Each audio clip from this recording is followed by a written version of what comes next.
So, you're here to figure out what resilience does, Well, I've spent the past few weeks dedicating my life to figuring out what resilience does, and I'd like to share this knowledge with you. This video is the second installment of my stat guides, a series in which I intend to cover all 6 of the armor stats. The thing is though, there's so much to do with resilience, I decided to split this video up into 2 parts. You're currently watching part 1, but part 2 should be out within a week.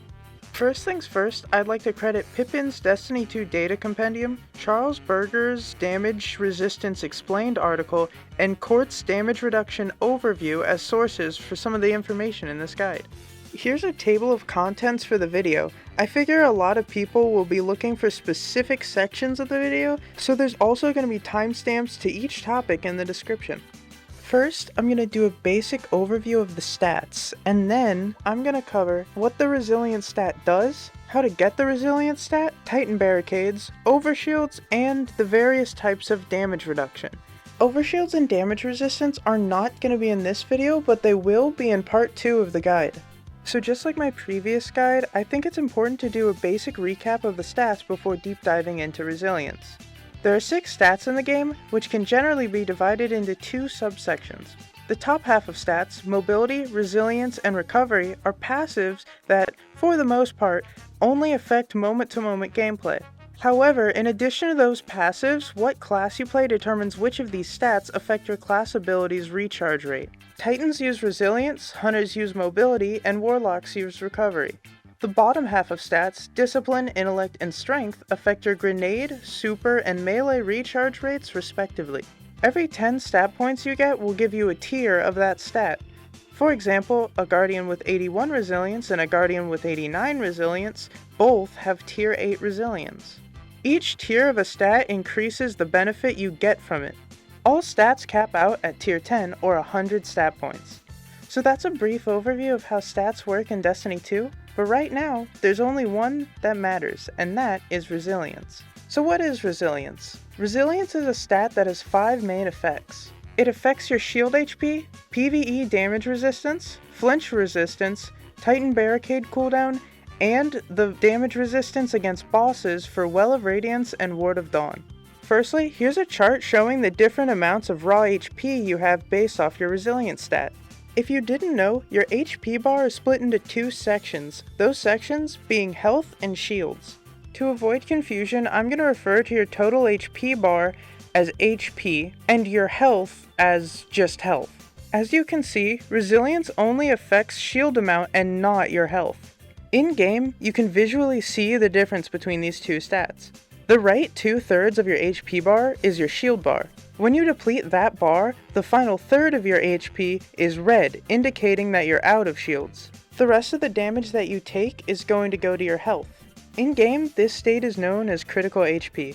Given that resilience only changes the amount of shield points you have, it actually only ends up buffing the top 2/3 of your HP bar, while the bottom third stays the same size since it's your health.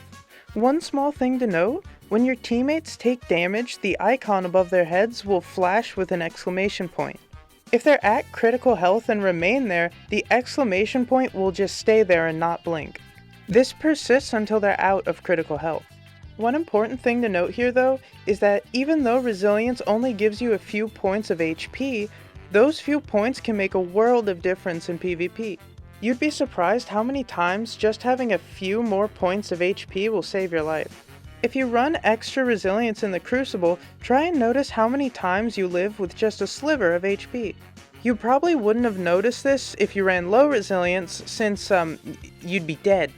The main benefit of resilience in PvE is the recently added damage resistance against combatants. In the chart, you can see it only gives 1% damage resist at lower levels, but at higher levels it scales exponentially up to 40% damage resistance at tier 10. At higher tiers of resilience, this skyrockets your survivability. Right now, resilience is one of, if not the, most important PvE stat in the game. If they change resilience in the future, I'll keep a pinned comment with the change notes when they come out, as per usual.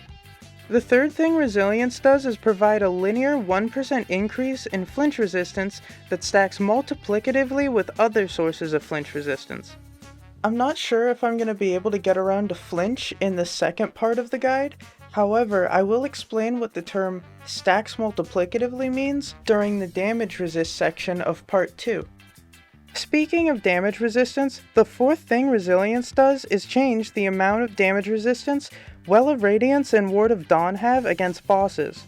Well of Radiance scales from 50% increased damage taken at tier 0 Resilience to 75% damage resistance at tier 10 Resilience. Ward of Dawn scales from 600% increased damage taken at tier 0 Resilience all the way up to 75% damage resistance at tier 10. Now 6 times more damage at low resilience is crazy, although it's not that crazy when you realize Well of Radiance has a base HP of 300. Ward of Dawn, however, has a base HP of 13,500. So yeah, even though it has a higher damage multiplier, it has way more HP. However, it should be noted you can hit the bubble in any spot and it'll deal damage to it. But with Well, you have to hit the sword directly and you can hide the sword. There's some more stuff about Well and Bubble in the damage resist section, so again, stay tuned for that. The fifth and final thing Resilience does is decrease your Titan Barricade cooldown. The Barricade's HP is not affected by Resilience.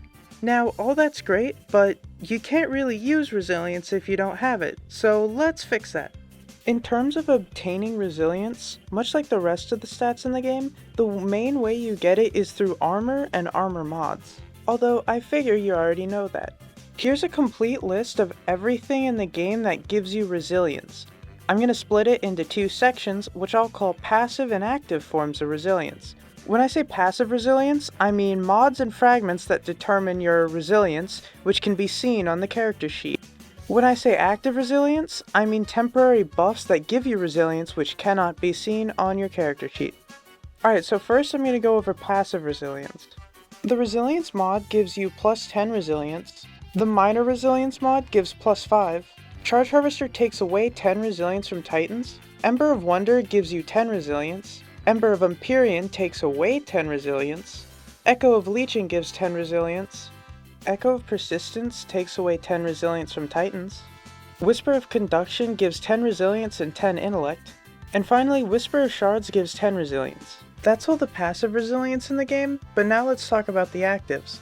So there's only 2 active Resilience buffs in the game, and that's Land Tank, which provides 10 Resilience and 5% damage resist per stack, up to 3 stacks or 30 Resilience, and Whisper of Hedrons, which adds 60 Resilience after freezing a target.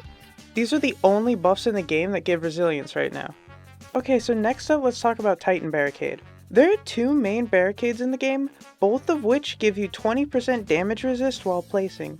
Towering Barricade puts down a wall of cover that blocks damage, while Rallying Barricade puts up a much smaller barricade. However, standing behind it gives you 100 reload speed, 30 stability, 10% damage falloff increase, and minus 50% flinch. On screen I've put up a chart of the various Titan Barricade cooldowns. Titan Barricade follows the same rules as other abilities in the sense that 30 Resilience is considered the base cooldown.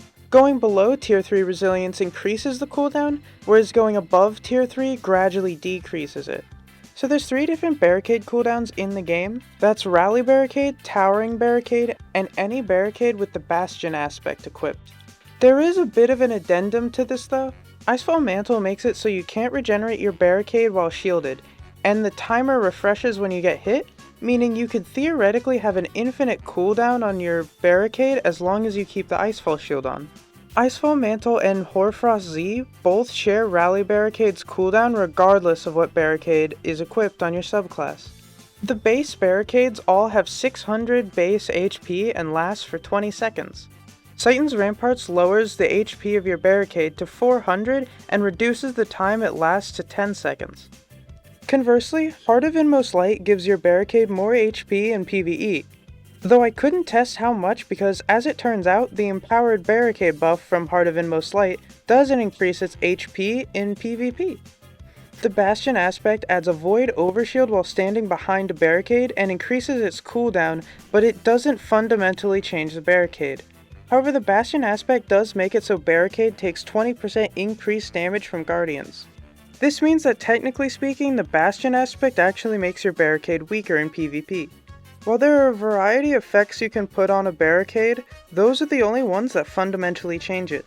So that concludes part 1 of my resilience guide. Hopefully I provided you with useful information, and if you enjoyed the guide, consider leaving a like, subscribing, and maybe even hitting the little notification bell. I put an obscene amount of time into these videos, so it would be very much appreciated. In part 2 of the guide, I cover damage resistance, overshields, and EHP. Depending on how well this video does, or at least how much community interaction it gets, I might set up a Discord server for people to join if they're interested. In it, I'd probably put like a sneak peek to upcoming content or, I don't know, something like that. Leave a comment below letting me know if you'd be interested in that sort of thing. As I mentioned before, I also have a guide on mobility in addition to this one, and next week the second part of this video should be coming out. Generally speaking, the rest of my content is just highly edited funny moments between me and my friends. If that sounds interesting to you, go ahead and check it out. That's all for now. I'll see you guys in part 2.